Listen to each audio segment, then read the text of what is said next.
So we all know Steam, one of the biggest gaming platforms out there with having more than 100,000 games. Some of them are the games that we lost our dream jobs for, and some of them are just pure suffering, I would say. But here is the thing. While everyone is busy playing AAA games or generational gems, there is a dark dusty corner of Steam. I'm talking about the games with zero reviews. So for this video, I dug into Steam's basement and found a bunch of them. Honestly, they were a little hard to find. But today, we are going to go over these 6 games that has 0 reviews and we are going to be reviewing them. So our first game is Lost Room Escape. As twilight descends and the world plunges into darkness, you, a seasoned police officer, find yourself answering a harrowing call that shatters the peace of a quiet, unassuming neighborhood. So this game is our survival game where you have to escape from an apartment without getting caught by a devilish creature. Our essential goal is to collect items and use them to escape. Right after you open the game, you hear a conversation between a woman and a police officer. The woman says she heard screams and needs help. Could you please send someone to check? After we dive in, the atmosphere actually is instantly spooky and I don't like getting spooked. But hey, I know big. And our first mission, collect 4 keys. Okay. By the way, there are flashlight batteries scattered all around the house, but honestly they might have put a few too many. And someone was definitely feeling generous there. So yeah, our mission as a slightly underpaid police officer is to scavenge for items first. Besides the usable items, there are secret collectibles. Honestly, I have no idea what they actually do. As you explore around the house, there's constant tension. And to my surprise, your character breathes way too heavy. From time to time, the creature pops out of nowhere and starts following you. To escape, there are little gaps in the walls you can crouch into, wait it out, and after a while it disappears. In my opinion, the puzzles were actually pretty enjoyable. On my playthrough, I managed to find 4 keys that opened the door to the elevator, as you can see, but honestly it took me a couple of tries and I'm not proud of that, but we're gonna move on. Then after I put in the keys, the elevator opened up and right there, I was actually really starting to enjoy the playthrough, but then the game decided to glitch. Right as I got into the elevator, the creature started chasing me and never disappeared. And that's when I quit the game. But overall, the game was good, the atmosphere definitely kept me playing the game, and the playthrough never really felt boring. And here's my review.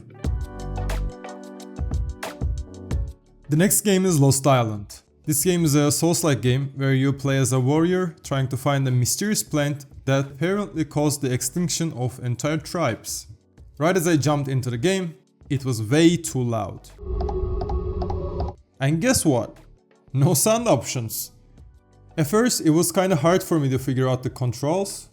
I think my brain just doesn't work properly sometimes, but that's a whole different topic. Here, as you can see, I'm desperately trying to understand how interactions work. Welcome to the Lost Island. Like every Souls-like game, there are checkpoints where you can rest and save. Basically bonfires or sites of graces.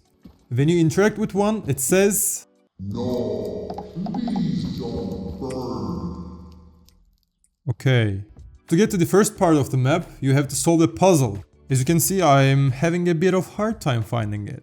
After struggling for a bit, I finally advanced and immediately got jumped by NPCs. Right after, dodging a giant boulder. And there was a problem. Your fists do 0 damage. And yes, I learned that the hard way. Turns out, there is actually an inventory with swords in it. Not gonna lie, the fighting mechanics felt pretty sloppy to say the least. Don't touch anything suspicious. At this point, I think these skeletons are starting to get on my nerves. Never mind, this is our first boss fight, Dararesh. I actually really like Souls games, but oh man, this one's got glitches for days.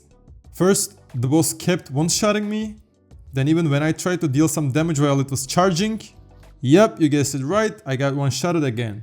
It was honestly super hard, not because of the difficulty, but because of the janky fighting mechanics and the glitches. But eventually I managed to beat it. Haha, easy, first try. No. Bro, I swear.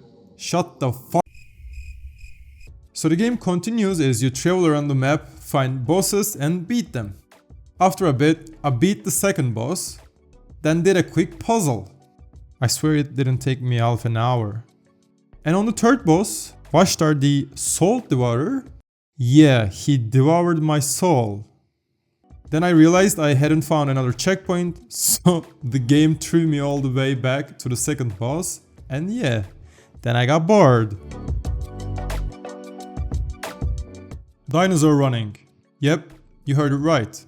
You're a dinosaur, running from another dinosaur, on a floating parkour, of course. And I freaking love the idea. Basically, it's like a harder version of Temple Run, but with dinosaurs. The controls are simple, you jump, sprint, and move. But adjusting your movement with a mouse, yeah, that's a bit tricky. As you can see, it took me a little time to get used to it. Honestly, the music is kinda chill. I was actually vibing to it while I was playing. It even reminded me a little of Crash Bandicoot. There are collectibles you can find as you progress through new areas, and I managed to collect 4 out of 5. Because the last one was, let's say, a little bit hard. I tried countless times, trust me, but eventually I stopped playing, because if I didn't, I knew I was gonna break something on my desk. Overall thought, it was actually pretty fun. Next up, I Human Machine. Okay, this game is a 2D roguelike game, and the story goes like this. This doesn't actually make sense. Yeah, I didn't really understand it. The premise is that you're a machine man who is trying to eliminate the AI machine monsters, I guess. When you start the game, you spawn in your base where you can upgrade your gear and buy attachments. The attachments are body part upgrades and boost your stats, which gradually makes you more machine. To advance, you go into the portal and start killing the AI animalish robots. When you kill them, they drop gold, nut screws, and cores. You can use these materials purchasing various weapons or upgrades. When you finish a level, 2 gates open. One of them takes you to a shop-like place that you can buy upgrades, and the other one takes you to an event where you talk with the man that gives you a random time limited mission with a random mob spawn count. If you manage to beat it, he gives you items. If you have a gambling addiction, it's perfect for you, I think. After a couple of levels, a boss level comes up and you fight with a boss. It has 2 phases, but it is not actually hard to beat. The game is fun, but it had a lot of glitches. As you can see here, I deal no damage to mobs. Another one is that my flamethrower animation got stuck. And here I try to restart the game and it gets stuck on the title. I tried a couple times more to play it, but it kept getting glitched, so I closed the game. Our next game is Donal Jump. Basically, it's a one-button precision platformer and it's a pretty straightforward game. There isn't actually much for mechanics. You can only jump and your character moves forward automatically. There are 50 levels and 4 difficulty settings. The thing is that I don't know how anybody will be able to beat the whole game with only using 1 life point. You can unlock different characters by purchasing them with the coins you earn throughout the levels and you play as them. This game is not that hard actually.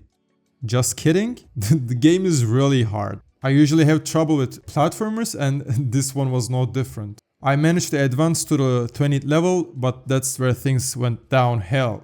There was this one saw which felt impossible to jump over it, and I nearly lost my shit trying it. After countless failed attempts and a growing urge to throw my phone across the room, I sucked up my pride and closed the game. I'm thinking maybe one day I'll go back and beat that saw, but I know that today's not the day. And good luck to you, sir, if you wanna try it yourself.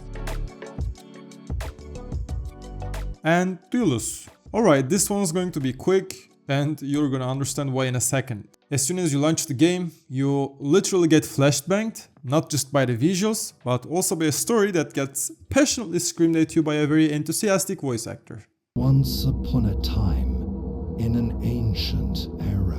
Right there, I just sat there actually blinking into the void and trying to figure out if I had missed something important. Spoiler, I hadn't. Then the gameplay starts. You run in a straight line and click to attack. No movement control, no strategy, just pure, unfiltered, click when enemy shows up energy. That's it, that's the whole thing. After about 25 minutes of clicking and wondering what I was doing with my life, I decided I had seen enough. To be honest, I gave it a fair shot, but at some point I asked myself, like, am I having fun? And then I just let go. So I wanted to mention this bonus game because I really liked it actually. It's called Perry Robot. I'm saying it's bonus because it already has like 26 reviews. The core of the game is that you're a tiny but agile robot with a lightsaber. By using the game's parry system, you are tasked with beating the massive robot called TB001L, which I'm going to call Chunk. Chunk has a variety of moves with different timings, which you need to parry. When you parry perfectly, Chunk gets stunned and you deal more damage. As well as the melee attacks, Chunky Boy has ranged attacks too, and you can parry nearly all of them. There is this one move that gave me a really hard time, which he pulls out his gun hand and starts firing at you, and I wasn't able to dodge it. Overall, the parry mechanic is really satisfying actually. The only bad thing is that this game has only one level. After you beat my boy Chunky, the game is over. I would love to play more of this actually. So there you go, a total of 7 games with 6 of them having no reviews. Thanks for watching the video, I hope you enjoyed the video and the commentary. And one last thing, subscribe or I will come for you.